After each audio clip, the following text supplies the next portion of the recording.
Whilst they are two of Australia's leading educational tertiary institutions, Macquarie University and the University of Sydney are two big polluters.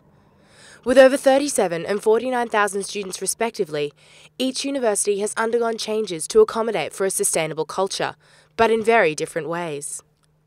Lizette Collins recently completed her honours thesis on environmentally sustainable policies in Australian universities. She says it is complete collaboration across a university that determines successful adaptation to sustainable living. My main findings were that executive support is extremely important to achieving implementation of environmentally sustainable policies.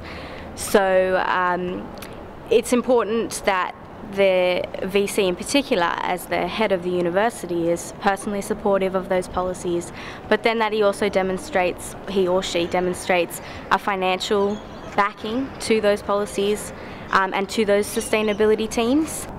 With a typical Australian university campus often the size of a small town, water and electricity consumption comes at an alarming rate.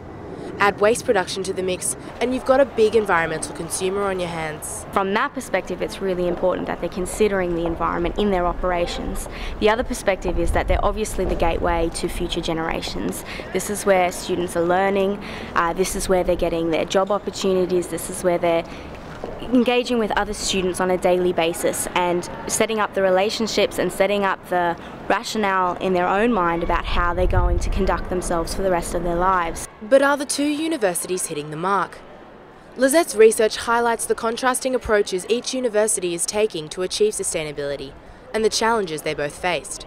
We found that the University of Sydney had less executive support than Macquarie University, and because of this, Macquarie University achieved a much wider implementation of their policies.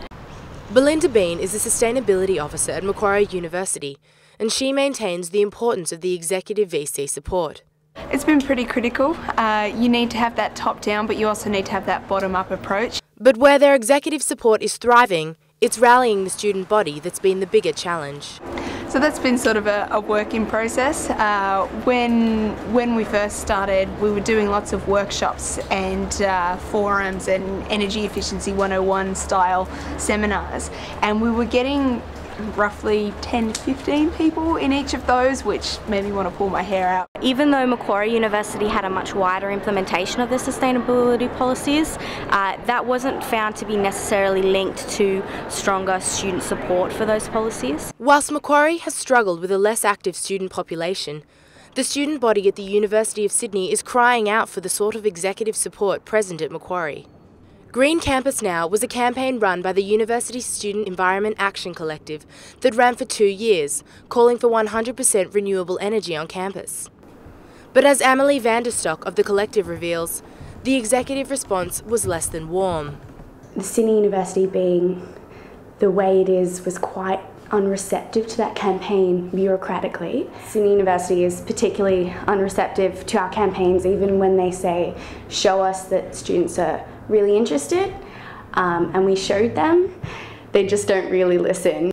Joel Turner is a Sustainability Officer at the university, and he puts the lack of executive action down to a generation gap. The students are probably the most engaged with sustainability, and it's probably more a generational thing than anything. I think that at the moment, at least, the University of Sydney sees sustainability as an additional kind of topic that needs addressing, but isn't necessarily integral to the way the university needs to function. As attitudes towards sustainability are still being shaped at the University of Sydney, Macquarie seems set as to their goals for the future. To get a net positive impact on society. So we have a responsibility as a major consumer to use that buying power for good and to manage our resources. However, Joel encourages there has been a shift in focus from within the sustainability team at the University of Sydney, and it's through his engagement with transport and utilities planning that will hopefully lead to a more holistic approach to sustainability. So that's one of our main kind of drivers to show that when you're talking to a project manager about a new building, for instance, sustainability is not about just putting PV cells on and making sure it looks green and there's a green wall, or you're capturing the water. It's about making sure in 10 years' time the building's not going to be redundant, and that it's a place that people want to be. As Sydney is catching itself up on its top-tier support, Macquarie too is seeing changes from below. As a result of Belinda's hard work, the university has seen some real lifeblood emerge from within the student body with the introduction of the Student Sustainability Network.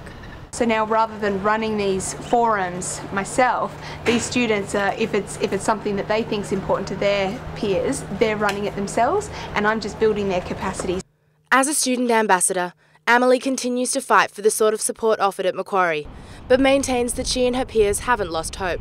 I definitely call myself an optimist. The collectives on campus and the groups on campus and the student body on campus are strong, and that it's just a matter of getting over those administrative hurdles, and then we will be able to see some really significant and awesome changes. Lucy Cormack, UTS News.